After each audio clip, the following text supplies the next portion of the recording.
Hey everybody, so my name is Jehan. I'm here to tell you a bit about myself and a bit about disability and what I think of it.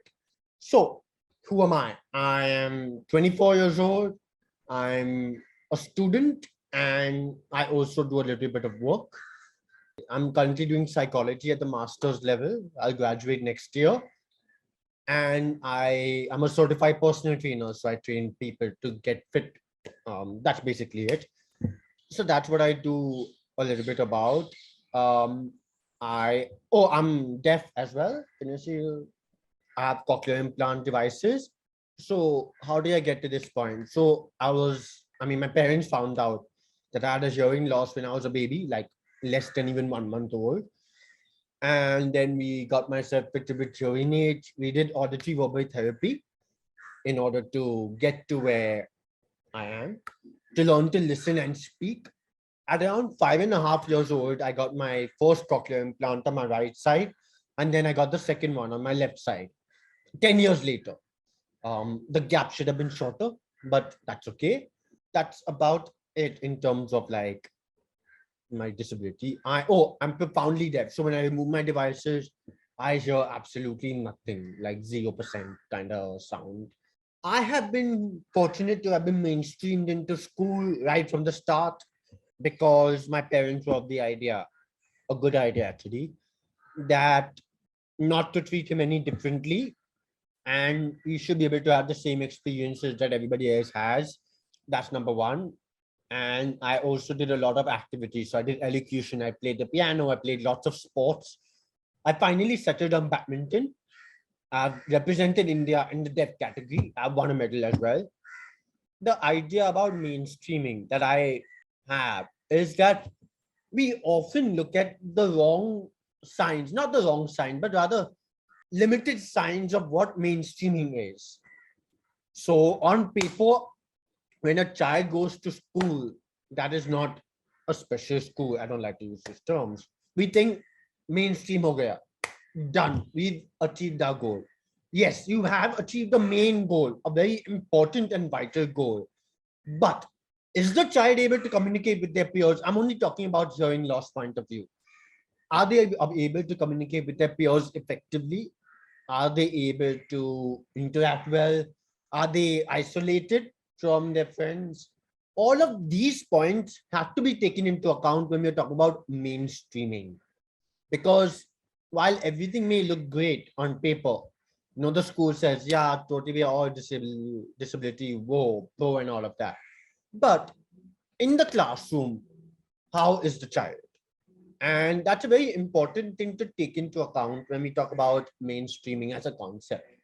That's not just about putting the child into an environment with other people who are normal hearing peers or whatever it is. I'm talking just about deafness. You can apply it to other disabilities, but for me, I'm just talking about hearing loss because by putting a child into that environment does not guarantee any success. What is important is that you make that environment suitable for that child while also making that child suitable for that environment. So it has to work both ways. Both sides have to reach out in order to make it beneficial for both. And that's something that people miss out on when they talk about mainstreaming. They're like, yeah, they're doing well in academics. Yes, no, whatever it is. But is the child really truly happy? Are they living full lives in that situation? That is something that needs to be looked into further. Because ultimately, when it comes to hearing loss, what is the obstacle to be overcome is hearing and then therefore speaking. So if they communicate well with their peers, I would take that as a higher achievement rather than scoring 95% in an exam. And that's how I look at it from a different point of view, which is not exactly measurable by, okay, marks or like attendance or like whatever, assignments completed. And it's very important for practitioners in whatever field to not fixate on that disability. I mean, yes, the disability is the main thing to be overcome, but it's important to understand the family. It's important to understand what the goals are of the family because Many a times it is assumed that the goals are the same. Overcome disability, that's it. No. Why overcome disability? Because I would like my child to be able to share the world. I would like my child to be able to work in the future. I would like my child to be able to earn in the future. So, with all of these different goals in mind to overcome disability, the process is just made that much more fuller. It's just made that much more special when working on it, because ultimately you have a goal in life which is not exactly fixated on hearing loss or whatever it is. The goal is much bigger than just that disability, more often than not. Overcoming that disability is just a pathway towards a better life. It is not the end goal. And when we look at it from that point of view, automatically we begin to look at things differently and say that, oh, maybe we can take more time to sort of work on this child, work with this child, rather than working on them. Try to understand their hopes and dreams, because then ultimately it just makes everything much more satisfying as a practitioner. My life goal is to help people in psychology, in fitness. And it is something so personal to them that, at least as a trainer, I always ask, what is your goal? Yeah, your goal is to get fit, but why? Why do you want to get fit?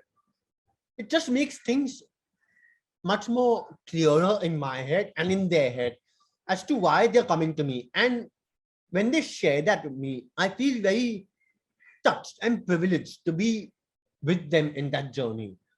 I know I've said a lot of things in these few minutes, but I hope that one thing that you take from this is to look at the person and not the disability. I mean, the disability is a very important part, and as practitioners, it's the main part, but it's not the only part. And there's just so much more. There's so many layers towards working on it. Even if you just focus on it, there's a lot of layers in working on disability. Yes, there are certain things I can't do with the device, but that's okay. I've taken it up as a matter of fact. And I've been taught not to fixate on it by my parents. They have said, you know what, you just have a disability and that's all. It's not like you have a disability, so your life is destroyed. It's not. It's absolutely not.